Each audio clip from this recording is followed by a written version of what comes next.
students, welcome to Edu Uncle. In today's session, we will do a quick summary revision on human resource management and business management for your upcoming NTA UGC NET Commerce exam. But this session is also beneficial for HRM and labor laws students. तो अगर आप HRM और labor laws में भी देने जा रहे हैं नेट, तब भी ये सेशन आप लोगों के लिए काफी ज्यादा बेनिफिशियल यहाँ पर रहने वाला है. So before starting the session हम लोग यहाँ पर डिस्कस करते हैं कि जो पार्ट 1 है इसमें हम लोग किन किन टॉपिक्स को रिवाइज करने वाले हैं. तो ये जो समरी रिवीजन वाले सेशंस रहेंगे इनमें मैं मोस्ट इम्पोर्टेंट जो आप लोगों के टॉपिक्स है इन HRM and business management unit उनका रिवीजन सेशंस मैं ये आप लोगों के लिए लेकर आई हूँ.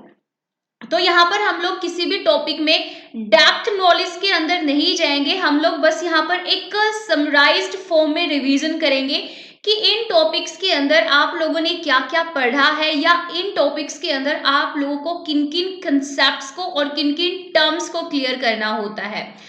सो without further adieu let's begin this session on HRM and business management.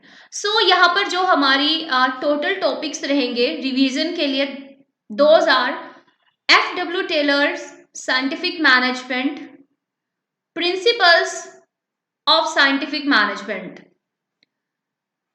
Third हमारा जो टॉपिक रहेगा यहाँ पर that is 14 Principles by Henry Fayol. Next is leadership approaches, जिसमें हम लोग जो डिफरेंट थ्योरीज आएंगे अप्रोचेस के अंदर उनको रिवाइज करेंगे. And the last topic would be motivation theories. So one by one चलिए इनको रिवाइज करते हैं. सबसे पहले अगर हम लोग FW टेलर की बात करें तो उनका सबसे बड़ा जो योगदान है मैनेजमेंट फील्ड में, या आप कह सकते हैं उनका जो सबसे बड़ा अगर यहाँ पर कंट्रीब्यूशन है तो that is scientific management. But scientific management के प्रिंसिपल्स पढ़ने से पहले मैनेजमेंट के बारे में उन्होंने एक बहुत ही इंपॉर्टेंट डेफिनेशन दी है, उसको पढ़ते हैं.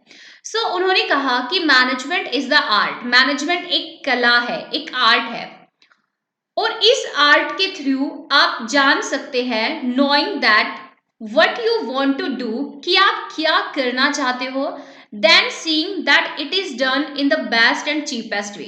सबसे पहले आप that means what you want to do, आप क्या करना चाहते हैं, आप क्या अचीव करना चाहते हैं, that means here you are talking about the planning phase. और फिर आप ये देखते हैं कि वो जो काम है वो कितने अच्छे तरीके से बेस्ट वे में और चीपेस्ट वे, मतलब कितनी कम कॉस्ट लगाकर, कितना टाइम कम लगाकर आपने उस चीज को अचीव किया है. दैट मीन्स आपके वर्कर्स ने, आपके एम्प्लॉयज ने. उसके बाद इनको फादर ऑफ साइंटिफिक मैनेजमेंट भी कहा जाता है बिकॉज इन्होंने प्रिंसिपल्स दिए हैं साइंटिफिक मैनेजमेंट के अंदर.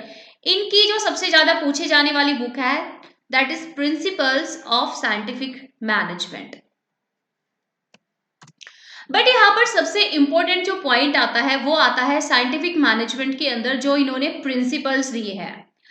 सबसे ज्यादा पूछा जाने वाला प्रिंसिपल अगर मैं बताऊं आप लोगों को तो वो है functional foremanship principle by FW Taylor. And most of the cases में functional foremanship principle by FW Taylor and unity of command principle by Henri Fayol, इन दोनों प्रिंसिपल्स को लेकर कॉन्ट्राडिक्शन करके आप लोगों से एग्जामिनर क्वेश्चन पूछ सकता है. सो ध्यान रखिएगा, मैंने बता दिया सबसे ज्यादा जो पूछा जाता है principle that is functional foremanship. So one by one इनको धीरे धीरे डिस्कस करते हैं. सबसे पहला है separation of planning and doing. FW Taylor ने ये कहा कि प्लानिंग वर्क जो है वो है एग्जीक्यूटिव्स का, मैनेजर्स का, और जो डूइंग वर्क है वो है वर्कर्स का और एम्प्लॉय का. तो यहाँ पर ऐसा नहीं होना चाहिए कि जो पर्सन डूइंग वर्क कर रहा है दैट मीन्स वर्कर्स जो है वो अपना डूइंग वर्क तो कर ही रहे हैं, लेकिन उनको अपने काम के लिए क्या क्या इंस्ट्रूमेंट्स, क्या क्या टूल्स चाहिए वो भी वो खुद ही वहां पर प्लानिंग कर रहे हैं. तो ऐसा नहीं होना चाहिए. Planning and doing should be separated, designed by different persons. तो ऐसा ना हो कि वर्कर्स का जो डूइंग वर्क है ना तो वो उसको एफिशिएंटली कर पाएंगे। अब यहाँ पर एक कहने की बात है गाइस कि अगर वर्कर्स को सारी चीजें अच्छे से तैयार मिलेंगी, प्लानिंग टूल्स इंस्ट्रूमेंट, तो वो अपने डूइंग वर्क पर ज्यादा फोकस कर पाएंगे। तो इस तरह से प्लानिंग वर्क प्लानर्स को करना चाहिए और डूइंग वर्क वर्कर्स को करना चाहिए। यहाँ पर ऐसा नहीं चाहिए कि बॉस जो है वो बैठकर बस देख रहे हैं कि भी काम किस तरह से हो रहा है, उनको भी अपना काम प्लानिंग वाला अच्छे से करना चाहिए। Second principle is functional foremanship. अब हमें प्रॉब्लम तो पता चल गई कि प्लानिंग और डूइंग जो है ये दोनों सेपरेट होनी चाहिए, बट वर्कर्स जो है वो डूइंग भी खुद करे और प्लानिंग भी खुद करे। तो आखिर प्लानिंग एंड डूइंग को सेपरेट किस तरह से किया जाए, तो इसीलिए एफ.डब्ल्यू. टेलर आए फंक्शनल फोरमैनशिप प्रिंसिपल लेकर। तो इसमें इन्होंने कहा कि देयर शुड बी 8 पर्सन होने चाहिए, जिसमें से 4 पर्सन जो है वो देखेंगे प्लानिंग पर्सन को, मतलब प्लानिंग वर्क को, और जो रिमेनिंग 4 पर्सन है वो देखेंगे डूइंग वर्क एक्टिविटीज को। ठीक है, मीन्स प्लानिंग कौन करके देखा, 4 पर्सन, और डूइंग वर्क को कौन इंस्पेक्ट करेगा, ये 4 पर्सन। फिर इन चारों के नाम आपको याद रखने होते हैं। जैसे अगर हम डूइंग वर्क की बात करें तो वहां पर आ जाता है speed boss, gang boss, repair boss and inspector. And अगर हम लोग प्लानिंग इंचार्ज की बात करें तो वहां पर 4 पर्सन आप लोगों के आ जाते हैं, time and cost clerk, instruction card clerk, route clerk and disciplinarian. तो ये 4 पर्सन अपना अपना प्लानिंग एंड डूइंग काम करते हैं। सो पहले थी problem separation of planning and doing, और उसका सॉल्यूशन क्या है, functional foremanship. Third principal is scientific selection and training of worker. That means जब आप अपने एम्प्लॉय को सिलेक्ट करते हो तो आप उनको सिलेक्ट करो on the basis of their education qualification, their mental health, their physical health, their intelligence, their skills, talents, abilities, capacity, potential. उन सभी चीजों को जज करने के बाद ही आप उनको फाइनल क्या करो, सिलेक्ट करो। बट आप उनको टाइम टू टाइम ट्रेनिंग भी प्रोवाइड करो, सो दैट जैसे स्किल्ड पर्सन वो आपकी कंपनी के अंदर आए थे, अब और ज्यादा स्किल्ड और ज्यादा उनकी पोटेंशियल को आप इंक्रीज कर पाओ। So fourth principle is mental revolution. देखो, मेंटल रेवोल्यूशन आप लोग X and Y theory by McGregor के अंदर भी पढ़ोगे, इवन आप मार्केटिंग मैनेजमेंट के अंदर भी पढ़ते हो कि पहले के जो मैनेजर थे, पहले के जो बॉस थे, वो अपने एम्प्लॉय को जस्ट एक मशीन की तरह ट्रीट करते थे, उनसे काम लेते थे, उनको टाइम पर सैलरी नहीं देते थे, उनको इंस्पायर करने के लिए पनिशमेंट देते थे, उनको डिमोट कर देते थे, सैलरी कट कर देते थे। बट अब यहाँ पर ये कहा गया है कि मैनेजमेंट और वर्कर्स के बीच में एक म्यूचुअल गिव एंड टेक वाला रिलेशनशिप होना चाहिए, ना कि टेक इट और लीव इट। ये आप लोग कलेक्टिव बार्गेनिंग के अंदर भी पढ़ेंगे। ओके, सो मेंटल रेवोल्यूशन का मतलब है कि मैनेजमेंट को भी कोशिश करनी चाहिए कि वो अपने वर्कर्स के हित में अगर उनको थोड़ी बहुत चीजें कॉम्प्रोमाइज करनी भी पड़ जाए तो वो उस कॉम्प्रोमाइज को करें। Next is financial incentive. Financial incentive के अंदर एफ.डब्ल्यू. टेलर ने एक बहुत ही इंपॉर्टेंट यहाँ पर इंसेंटिव सिस्टम दिया, that is differential piece rate system. Let me write here, differential piece rate system. तो इसमें उन्होंने ये कहा कि जो पर्सन ज्यादा काम करेगा उसको ज्यादा इंसेंटिव्स मिलेंगे, जो कम काम करेगा उसको कम इंसेंटिव्स मिलेंगे। दैट मीन्स ये डिपेंड करता है कि आपने कितने पीसेस बनाए या आपने कितना काम किया। अगर आपने टाइम पर काम कंप्लीट किया तो आपको वेजेस अच्छी मिलेंगी, सैलरी अच्छी मिलेगी, लेकिन अगर आपने काम अच्छे से नहीं किया तो आपके जो इंसेंटिव होंगे वो डिफरेंट होंगे उस पर्सन से जिसने टाइम पर भी काम किया और ज्यादा काम किया।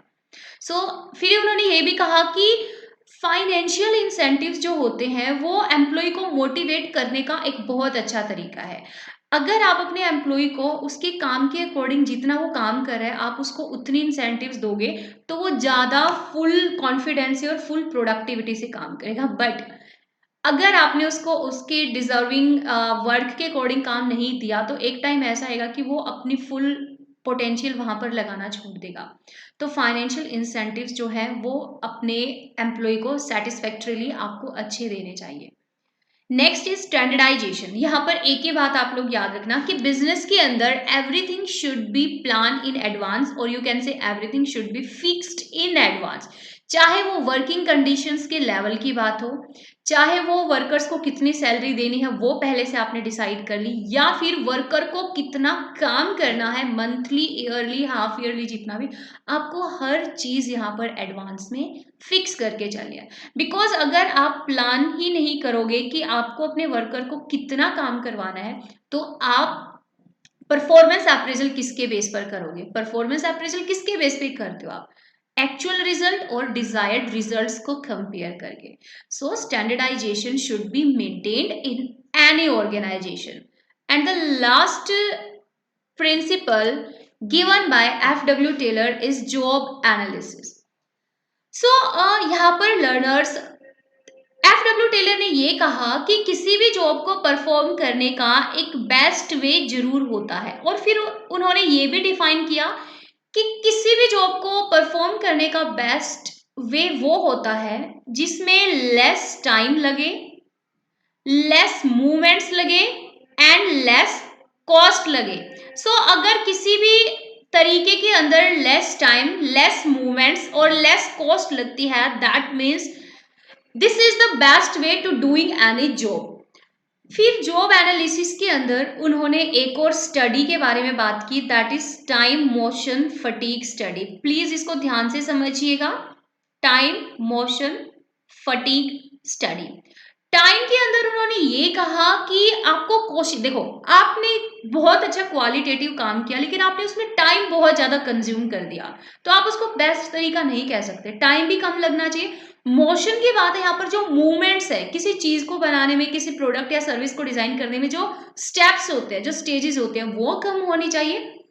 इवन जो लेस इंपॉर्टेंट जो स्टेप्स है उनको आप एलिमिनेट भी कर सकते हो अगर मेथड पर या उस प्रोसेस पर कोई ज्यादा फर्क नहीं पड़ेगा। एंड सबसे लास्ट है यहाँ पर फटीग स्टडी। आपके जो ह्यूमंस हैं, जो आपकी वर्क फोर्स है, वो एक इंसान है, वो एक ह्यूमन बींग है, उनको थकान फील होती है, वो मेंटली और फिजिकली फटीग फील करते हैं।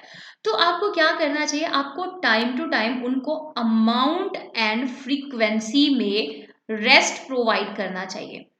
अब ये अमाउंट एंड फ्रीक्वेंसी क्या है? Let's take an example.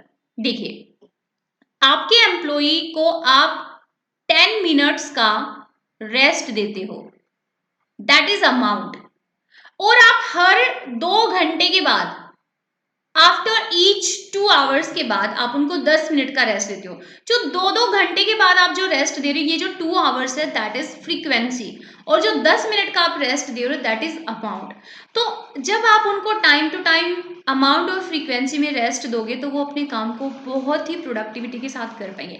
Even जब हम लोग स्टडी करते हैं तो हम 2 घंटे पढ़ते हैं, फिर 10-15 मिनट का रेस्ट लेते हैं, और उस 10-15 मिनट के रेस्ट के अंदर आप एनर्जी गेन करते हो और बाद में फिर आपको हेल्प मिलती है और ज़्यादा पोटेंशियल के साथ काम करने की, पढ़ने की। So that's it for scientific management by F W. Taylor. But ये क्विक रिवीजन है, इसमें आपको बहुत ज़्यादा डेप्थ चीज़ें पढ़नी होती है। In next slide, we will talk about the 14 principles by Henry Fayol. सबसे पहला प्रिंसिपल है division of work. So division of work बिल्कुल वही है जो कि एफ.डब्ल्यू. टेलर ने कहा in their principle separation of planning and doing. So division of work में यहाँ पर ये है कि भाई जो वर्कर्स हैं, जो एम्प्लॉय हैं, उनके बीच में काम को डिवाइड कर देना चाहिए, so that each and every employee जो है वो अपने अपने काम में स्पेशलाइज्ड या एक्सपर्ट हो सके। तो एक तरह से ना हम लोग हमेशा एफ.डब्ल्यू. टेलर और हेनरी फ्योल के प्रिंसिपल्स के बीच में कॉन्ट्राडिक्शंस की बात करते हैं, बट यहाँ पर कुछ प्रिंसिपल्स ऐसे आएंगे जिनमें आपको सिमिलैरिटी भी दिखेगी। सो डिवीजन ऑफ वर्क का मतलब है कि वर्क को डिवाइड कर दिया जाए वर्कर्स के बीच में, सो दैट वो अपने अपने काम में क्या हो पाए? एक्सपर्ट हो पाए। Next is authority and responsibility. Authority and responsibility में ये कहा गया है कि जब आप अपने एम्प्लॉय को रिस्पॉन्सिबिलिटी देते हो तो उतने ही इक्वल मैनर में आपको अथॉरिटी भी देनी चाहिए, पैरिटी मैनर में आपको अथॉरिटी भी देनी चाहिए। बिकॉज आपने रिस्पॉन्सिबिलिटी तो दे दी, बट उस रिस्पॉन्सिबिलिटी को पूरा करने के लिए, उसको एकम्प्लिश करने के लिए आपको अथॉरिटी भी देनी पड़ेगी, तभी वो पर्सन उस काम को बहुत अच्छे से कर पाएगा। फॉर एग्जाम्पल, आपने जो हमारा परचेज मैनेजर होता है, आपने उसको रिस्पॉन्सिबिलिटी दे दी कि भाई आपको मटेरियल परचेज करना है, लेकिन उसको जो मटेरियल परचेज करना है उसके लिए उसको फाइनेंस की जरूरत पड़ेगी, अदर उसको एम्प्लॉय की भी जरूरत पड़ेगी जो उसकी हेल्प करेगी, तो वहां पर आपको उसको अथॉरिटी भी देनी होगी। ऐसे ही फाइनेंस मैनेजर हो गया, ठीक है, आपकी कंपनी का, तो आपको उसको अथॉरिटी देनी होगी भाई उसको जो भी प्रोजेक्ट सही लगता है वो उसको फाइनेंस दे पाए। सो रिस्पॉन्सिबिलिटी के साथ पैरिटी मैनर में अथॉरिटी भी देनी चाहिए ताकि एम्प्लॉय उसको बहुत अच्छे से अकम्प्लिश कर पाए। Next is discipline. There are two type of person. There are two type of employees. The first is self-imposed disciplined person. कुछ पर्सन ऐसे होते हैं गाइस जो कि सेल्फ इम्पोज्ड होते हैं, दैट मीन्स वो खुद से उसमें रहते हैं, मतलब कंट्रोल में रहते हैं, खुद से इंस्पायर्ड रहते हैं, उनको किसी की डायरेक्शन की जरूरत नहीं है, वो खुद अपने काम को बहुत अच्छे से करते हैं। अगर हम लोग यहाँ पर बात करें ना तो सेल्फ इम्पोज्ड पर्सन हम लोग बात करें Y theory by McGregor. Yes guys, आप लोगों को ना जब आप डिफरेंट टॉपिक्स पढ़ते हो तो आपको पता होना चाहिए कि भी ऐसा ही पॉइंट हमने उस थ्योरी के अंदर पढ़ा था, तो हो सकता है कि एग्जामिनर इन दोनों कंसेप्ट्स के बीच में किसी तरह का तालमेल बैठाकर आपसे क्वेश्चन पूछ ले। यही होती है डेप्थ स्टडी गाइस।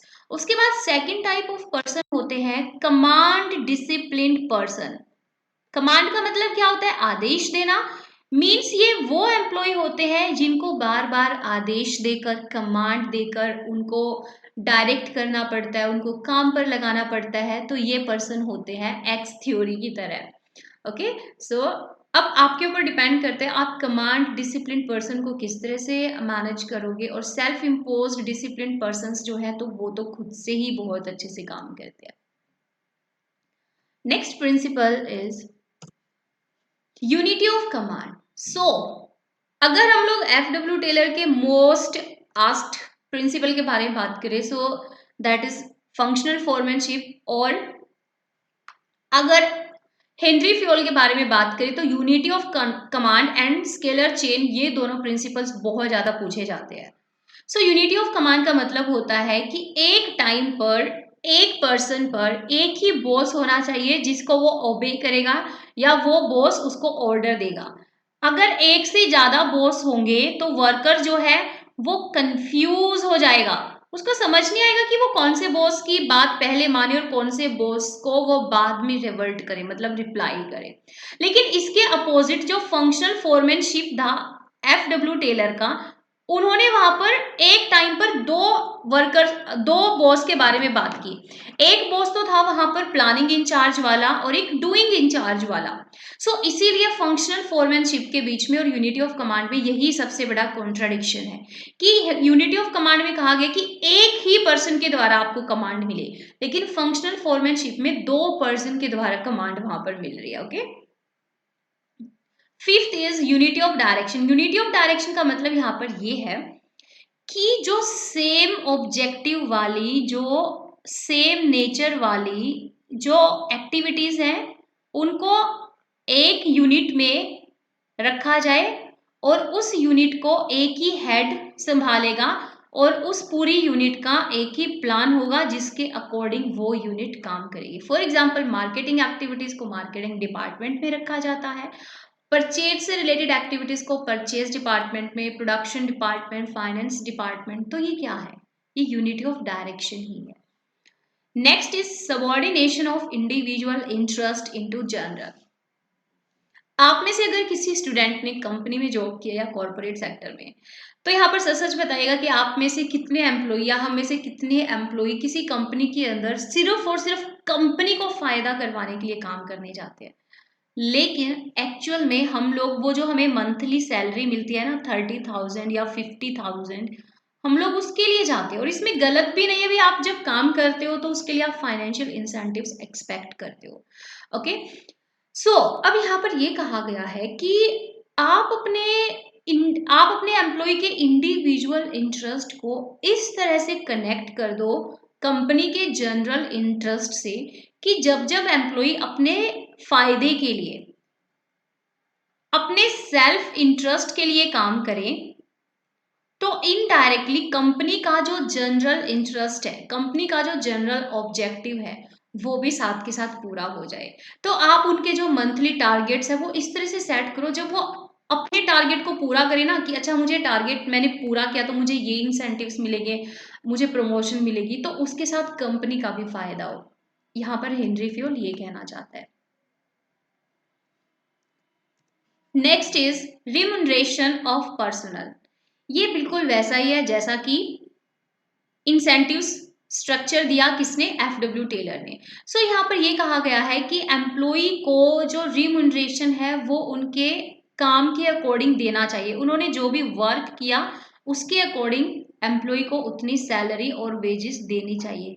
लेकिन यहाँ पर हेनरी फ्यूल ने एक और बात की कि जो प्रॉफिट शेयरिंग प्रोग्राम होते हैं, profit sharing programme, those are for executives और मैनेजमेंट। आप कभी भी प्रॉफिट में वर्कर्स की शेयरिंग नहीं करवाते हो। ओके, आप किसकी शेयरिंग करवाते हो वहां पर, एग्जीक्यूटिव्स की। लेकिन जो वर्कर्स होते हैं उनके लिए फिर क्या बने हैं, सोशल वेलफेयर एक्टिविटीज हो गए, वो भी किस केस में, अगर आपकी कंपनी बहुत बड़ी है। तो ये जितने भी पॉइंट्स मैं बता रही हूँ गाइस, मैंने स्लाइड्स पर ज्यादा इसलिए नहीं लिखा ताकि मेरे जो स्टूडेंट है उनके अंदर एक डिक्टेशन की एक रिटर्न जो हैबिट है वो भी आए, कि आप जब ऑनलाइन पढ़ रहे हो तो आपके नोट्स आप प्रिपेयर करो, जो एक्स्ट्रा पॉइंट्स बता रही हो उनको आप लिखो। Next is centralisation and decentralisation. Centralisation और डिसेंट्रलाइजेशन का मतलब गाइस यहाँ पर ये होता है कि अगर आपकी कंपनी लार्ज स्केल पर है तो आप वहां पर डिसेंट्रलाइजेशन करेंगे ताकि जो डिसीजंस हैं वो जल्दी से जल्दी लिए जा सके। लेकिन अगर आपकी कंपनी स्मॉल है तो आप वहां पर सेंट्रलाइजेशन करोगे सो दैट वहां पर डिसीजन जल्दी लिए जा सके। क्योंकि जब बड़ी कंपनी होगी तो बहुत ही तरह के आप प्रोडक्ट्स बनाओगे, बहुत तरह के प्रोडक्ट बनाओगे तो अलग अलग डिपार्टमेंट वहां पर क्रिएट हो जाएंगे। तो वहां पर आप बार बार एग्जीक्यूटिव्स का वेट नहीं कर सकते डिसीजंस लेने के लिए, आपको वहां पर टाइम टू टाइम डिसीजंस लेने पड़ेंगे, अदरवाइज हो सकता है बड़ी बड़ी अपॉर्चुनिटीज आपके हाथ से निकल जाए। Next is scalar chain. Scalar chain में हेनरी फ्यूल ने ये कहा कि जब भी कोई मैसेज और कम्युनिकेशन वेदर गोइंग अप और गोइंग डाउन, तो वहां पर उस मैसेज को ईच जो वहां पर पोजीशन होगी वो फॉलो अप करनी होगी। दैट मीन्स एक एग्जांपल लेते हैं, ए को यहां पर कम्युनिकेट करना है, ए है यहां पर मैनेजर और डी है यहां पर वर्कर। ए को यहां पर कम्युनिकेट करना है डी के साथ। अब बीच में दो पोजीशंस और आती है बी एंड सी। तो यहाँ पर ए जो है वो डायरेक्टली डी से कम्युनिकेट नहीं कर सकता और जो डी है वो ए से डायरेक्टली कम्युनिकेट नहीं कर सकता। ए को अगर कोई मैसेज सेंड करना है तो पहले बी को भेजेगा, बी देन सी को और सी टू डी। ठीक है, दैट इज स्केलर चेन। कि जब भी कोई मैसेज अप जा रहा है या लो जा रहा है, that means manager to workers जा रहा है, वर्कर्स टू मैनेजर जा रहा है, तो वहां पर जितने भी पोजीशंस आएंगी हिरार्की के अंदर वो फॉलो अप करनी होगी। बट यहाँ पर एक और चीज होती है कि ये जो चेन ऑफ कम्युनिकेशन है आप इसको ब्रेक कर सकते हो इन एनी स्पेसिफिक सिचुएशन, और उसको नाम दिया हेनरी फ्यूल ने gang Planck.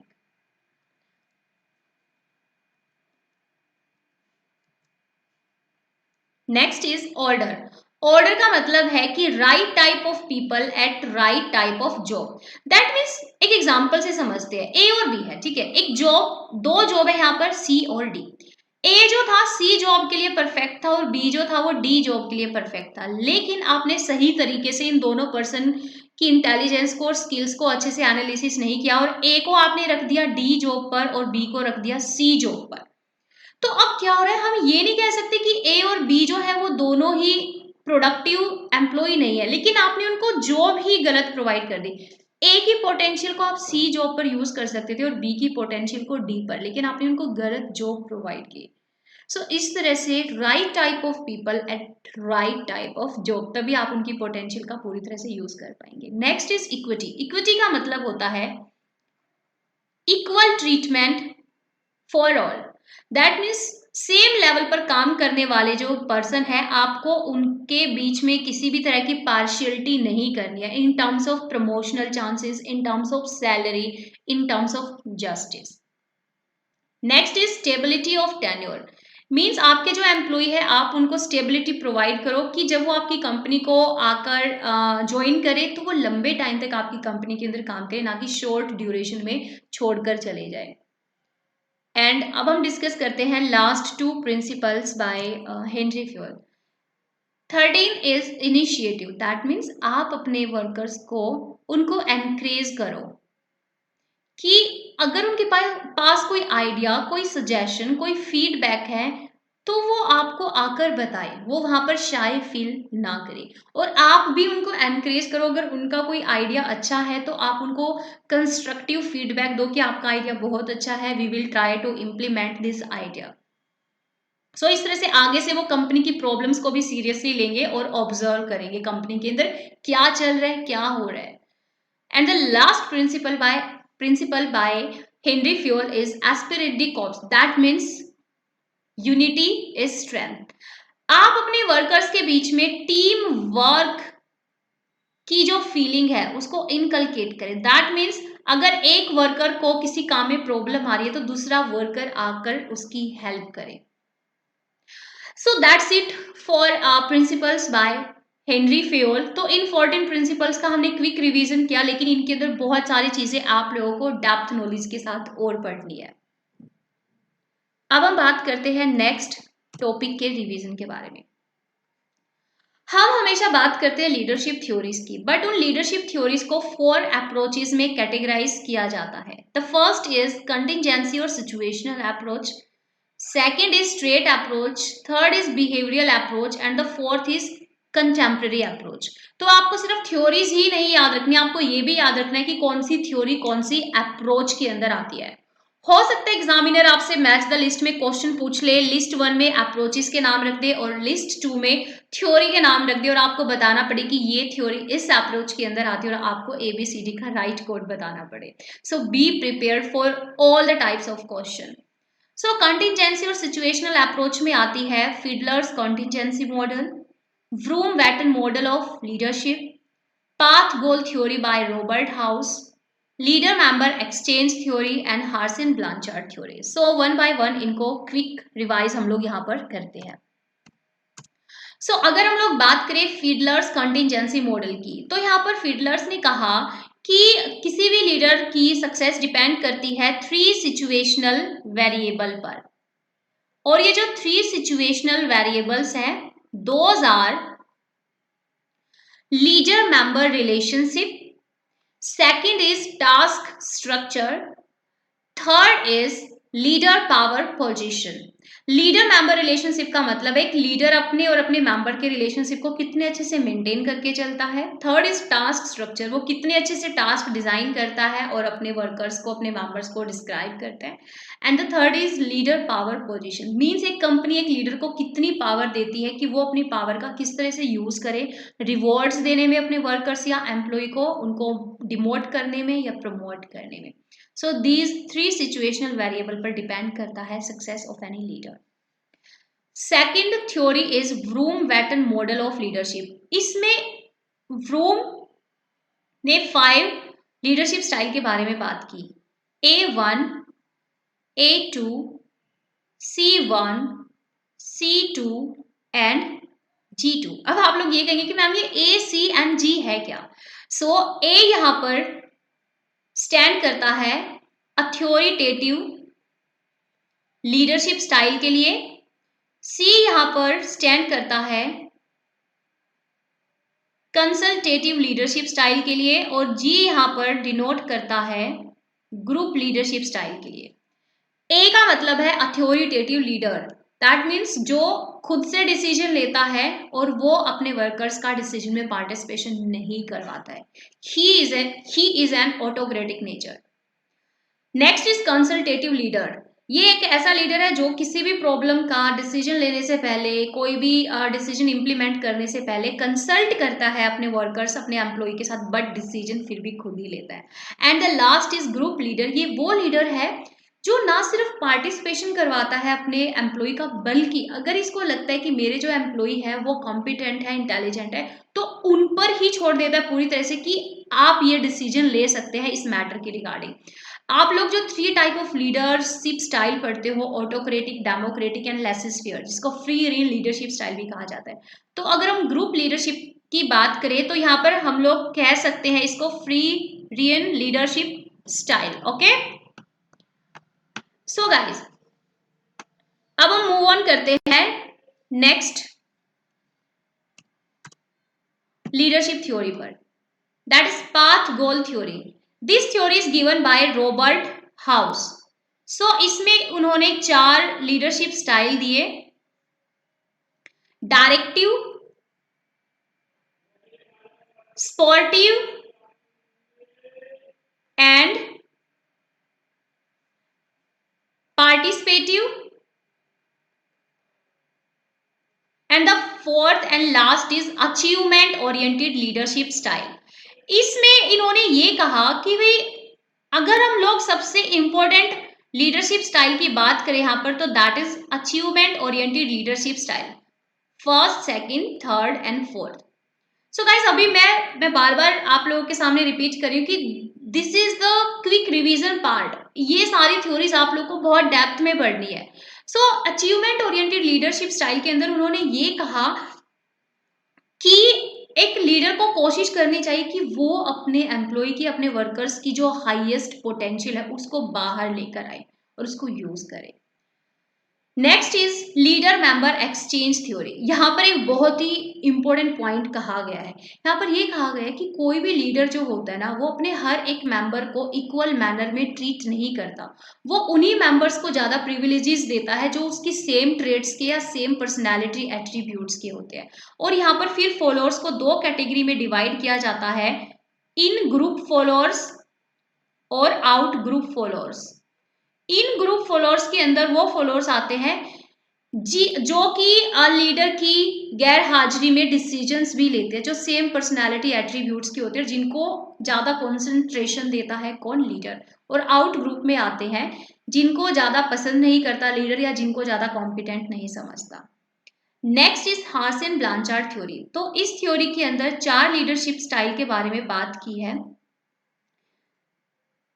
Telling, selling, participating and delegating. So जब आप लोग गाइस रेंसिस लिकर्ट की थ्योरी पढ़ेंगे, पाथ गोल थ्योरी पढ़ेंगे एंड हार्सन ब्लांचार्ड थ्योरी, तो इन तीनों ही पर्सन ने जो थ्योरी दी है ना, उनके अंदर बातें कहीं ना कहीं सेम है बट उनको नाम अलग अलग दिए है। लाइक अगर हम पाथ गोल थ्योरी की बात करें तो वहां पर मैंने 4 लीडरशिप स्टाइल लिखे हैं, और अगर हम हार्सन ब्लांचार्ड थ्योरी की बात करें तो यहाँ पर ये 4 लीडरशिप स्टाइल है। तो इन्होंने बातें सेम कही है बट किसी ने वहां पर डायरेक्टिव रख दिया, किसी ने टेलिंग रख दिया। ओके, सो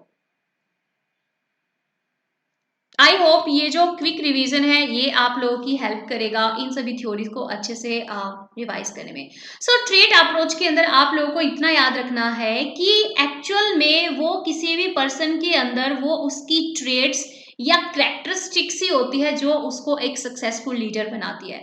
लाइक यहाँ पर आप बोल सकते हैं कि एक जो लीडर है वो कितना सोशल रहता है, ठीक है, कितना सोशली वो एक्टिव रहता है, वो कितना इंटेलिजेंट है, वो कितने अच्छे से डोमिनेट करता है।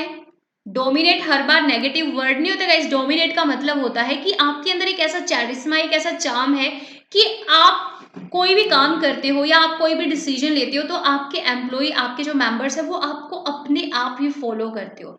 आपकी विल पावर कितनी अच्छी है, आप कितने अच्छे डिसीजन मेकर हो, आप कितने अच्छे कम्युनिकेटर हो। सो ये वो सारी एट्रीब्यूट्स या ट्रेट्स है जो एक लीडर को सक्सेसफुल बनाती है। यहाँ पर ना सोशल का एक एग्जांपल ये दो guys. I know our prime minister Narendra Modi ji is a political leader, लेकिन यहाँ पर आप लोग पॉलिटिकल और इंडस्ट्रियल लीडर्स दोनों के बारे में आप यहाँ पर ये एग्जाम्पल ले सकते हो।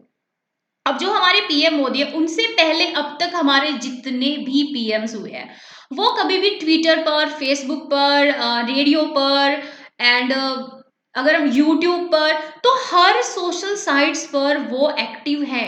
वो स्टूडेंट्स के साथ, आर्मी के साथ, हर किसी पर्सन के साथ जो हमारी कंट्री के उनके साथ कम्युनिकेट करते हैं, हर जगह पर एक्टिव रहते हैं। ओके और इसीलिए वो आज तक के सबसे पॉपुलर पीएम भी हम लोग कह सकते हैं अपने इंडिया के। तो इस तरह से एक लीडर को अपना काम तो करना ही चाहिए, लेकिन हर किसी के साथ कम्युनिकेशन करना चाहिए, टू वे कम्युनिकेशन करना चाहिए, अपनी बात भी रखे और सामने वाले पर्सन का फीडबैक और उसकी क्वेरी भी सुने। Okay, so these are the traits जिनकी हेल्प से एक लीडर जो है वो सक्सेसफुल लीडर बन सकता है। सो गाइज, नेक्स्ट है बिहेवियरल अप्रोच। बिहेवियरल अप्रोच में हम लोग यहां पर पढ़ेंगे इन 4 थ्योरीज के बारे में, managerial grid, Francis Likert and skinned theory and Michigan university studies. So one by one इनको डिस्कस करते हैं। सो द मिशिगन यूनिवर्सिटी के अंदर मेन पॉइंट यहाँ पर 2 बताए गए। सबसे पहला है यहाँ पर इनिशिएटिव स्ट्रक्चर। इनिशिएटिव स्ट्रक्चर में ये कहा गया है कि एक जो लीडर है वो कितने अच्छे से इनिशिएट करता है अपने और अपने एम्प्लॉय के रिलेशनशिप को मेंटेन करने में। And the next is consideration, that means वो प्रोडक्शन के लिए ज्यादा कंसीडर है या फिर एम्प्लॉय की हेल्थ को लेकर, उनकी सोशल वेलफेयर एक्टिविटीज को लेकर, या फिर दोनों का मिक्सचर। सो इन दोनों पॉइंट के बारे में पढ़ोगे आप इस पॉइंट के अंदर। उसके बाद है मैनेजरियल ग्रिड। मैनेजरियल ग्रिड अगर मैं एनालिसिस करना चाहूंगा इस, तो सबसे ज्यादा पूछी जाने वाली लीडरशिप थ्योरी है and this theory is given by Robert R Blake and Jane Mouton. So इसमें उन्होंने 5 लीडरशिप स्टाइल के बारे में बात की, 1.1, 1.9, 9.1, 5.5 एंड 9.9। सबसे बेस्ट लीडरशिप स्टाइल यहाँ पर माना गया है 9.9। अब यहाँ पर 1 क्या है, 5 क्या है और 9 क्या है। 1 डिनोट करता है लो कंसिडरेशन को, 5 डिनोट करता है इक्वल कंसर्न को और 9 डिनोट करता है हाई कंसर्न को।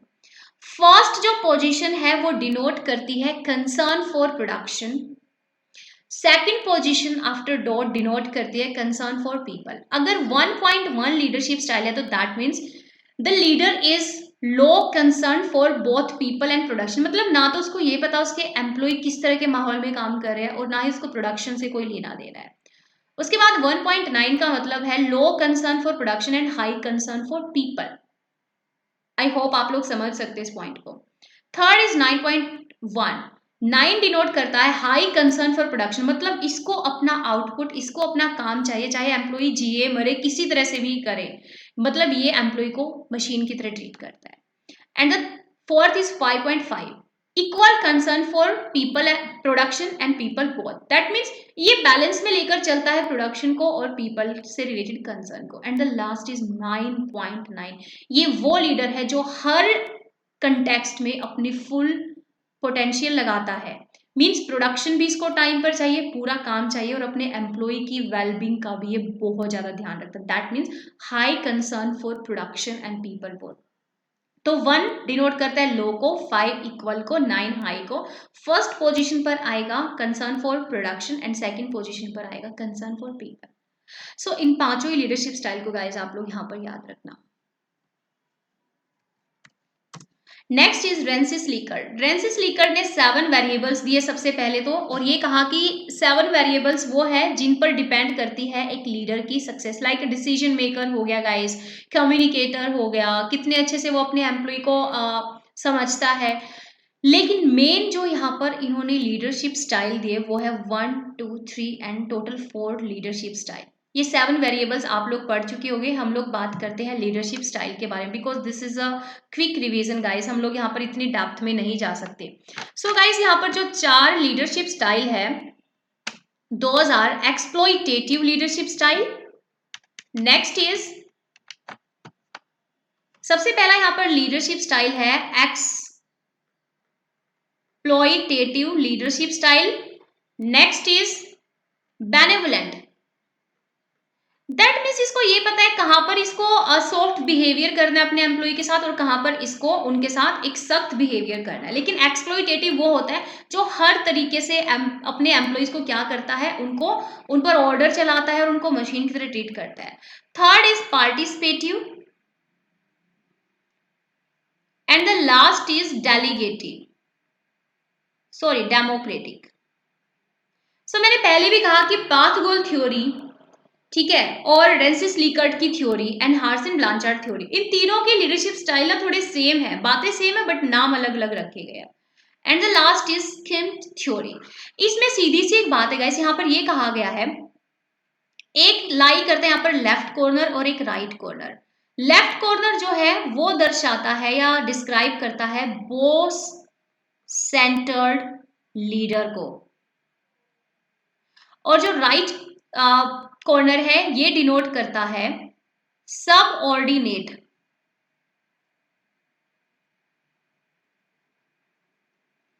लीडर को। और इस लेफ्ट कॉर्नर से लेकर इस राइट कॉर्नर के बीच में टोटल 7 लीडरशिप स्टाइल्स लाई करते हैं। बॉस सेंटर्ड लीडर का मतलब है यहाँ पर ऑटोक्रेटिक नेचर वाला लीडर, एंड सबऑर्डिनेट लीडर है यहाँ पर फ्री रीन और लेसिस्फियर लीडरशिप स्टाइल। तो जैसे जैसे आप लेफ्ट कॉर्नर से राइट कॉर्नर की तरफ जाते जाएंगे वहां पर डिसीजंस मेकिंग का, पार्टिसिपेशन का और वर्कर्स की वेल बींग को समझने का जो स्केल है वो इंक्रीज होता जाएगा। और एक टाइम ऐसा आएगा जब लीडर अपने एम्प्लॉय को पूरी तरह से क्या दे देगा, फ्रीडम दे देगा डिसीजन लेने की। सो ये पॉइंट आप लोग इस थ्योरी के अंदर पढ़ेंगे।